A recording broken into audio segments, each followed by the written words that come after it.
जैसे जैसे एग्ज़ाम नज़दीक आता है, हमें बहुत ज़्यादा डर लगने लगता है। देखिए, डर एक स्वाभाविक प्रक्रिया है, सबको डर लगता है। बट आपको पता है डर के आगे जीत है और आपकी जीत सुनिश्चित है। इसी साल आप डॉक्टर बनने वाले हैं, ये मेरा दावा है। आज मैं बताने वाला हूँ कि 10 दिन पहले ऐसे 5 इम्पोर्टेंट टिप्स को अगर आपने कर लिया, तो मेरा दावा है कि आपको सब चीज़ याद आने लगेगा। क्योंकि जैसे-जैसे हम नज़दीक आने लगते हैं, ऐसा लगता है कि अरे यार भूल गए। कुछ भी याद नहीं आ रहा है, जो फिज़िक्स के फ़ॉर्मूला हैं, केमिस्ट्री का है, बायो है, सब भूल गए हैं। तो 10 दिन में आपको क्या करना है, कितना एमसीक्यू करना है, कितना थ्योरी करना है, कब पढ़ना है, क्या पढ़ना है, सारा बताऊँगा। और मैंने जैसे किया था, वैसे आपको करना है।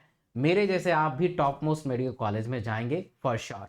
तो फर्स्ट ऑफ ऑल इस आने वाले 10 दिन में जो बचे हुए 10 दिन है, उसमें आपको 75 और 25 का रूल अपनाना है। यानी आप 75% थ्योरी पढ़िए और 25% एमसीक्यू प्रैक्टिस करिए। कहने का अर्थ ये है कि अगर आप 10 घंटे पढ़ रहे हैं, तो उसका यानी 75% यानी 7.5 आवर, 7.5 घंटा आपको थ्योरी पढ़ना है एंड 2.5 यानी 2.5 घंटा आपको एमसीक्यू प्रैक्टिस करना है। ऐसा क्यों?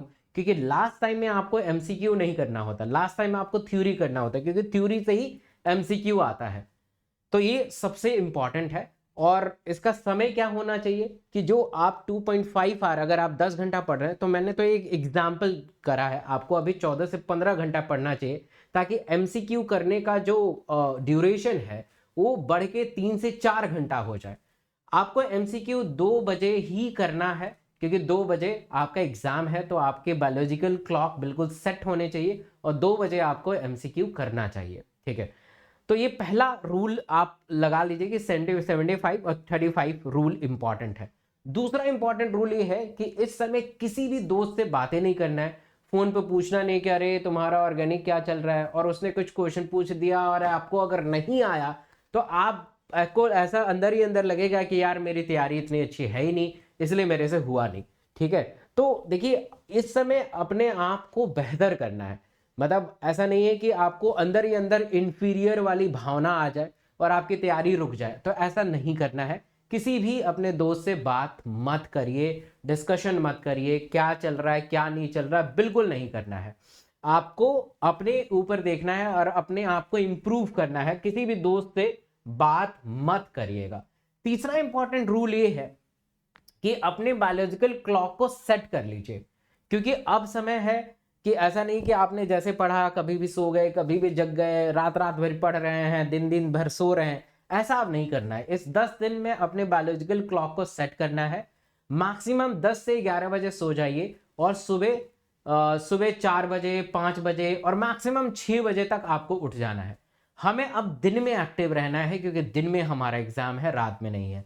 अब बहुत सारे स्टूडेंट क्वेश्चन पूछेंगे कि सर हमें ना रात में एक्टिव रहते हैं, बट आपको अब दिन में शिफ्ट करना पड़ेगा, क्योंकि दिन में एक्टिव रहना पड़ेगा। अगर आप दिन में एक्टिव नहीं रहेंगे, दिन में अगर आपको लेथार्जी फील होगा, तो आप बेहतर नहीं कर पाएंगे, क्योंकि नीट एक बहुत कॉम्पिटिटिव एग्जाम है और 21 लाख आपके साथ एस्पेरेंट बैठे हुए हैं। तो आपको दिन में एक्टिव रहना पड़ेगा। आपका 2 साल 1 साल जो भी मेहनत किया है, जो भी आपने पढ़ा है, सब रिकॉल होना चाहिए, राइट? तो ये आपको करना है।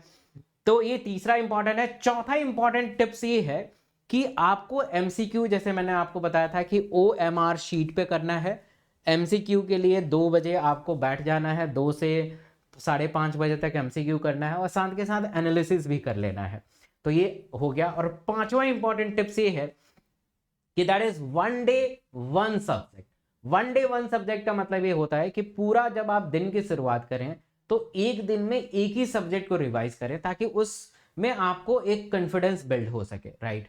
और कोशिश करिएगा कि उस सब्जेक्ट को एटलीस्ट 75% खत्म कर दें। हम सब्जेक्ट की बात कर रहे हैं, क्लास की नहीं। अगर हम केमिस्ट्री की बात कर रहे हैं, तो केमिस्ट्री में आता है क्लास 11th क्लास 12th, और उसको आपको खत्म करना है पूरे केमिस्ट्री को 75%, एटलीस्ट 75%। अगर 100% पूरे दिन में खत्म कर दें तो सोने पर सुहागा ही है। बट अगर नहीं भी खत्म हो, तो एटलीस्ट 75% कोर्स आपका खत्म होना चाहिए।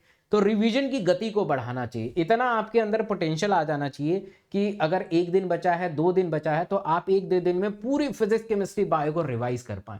मल्टीपल टाइम रिवीजन ही सफलता की कुंजी है।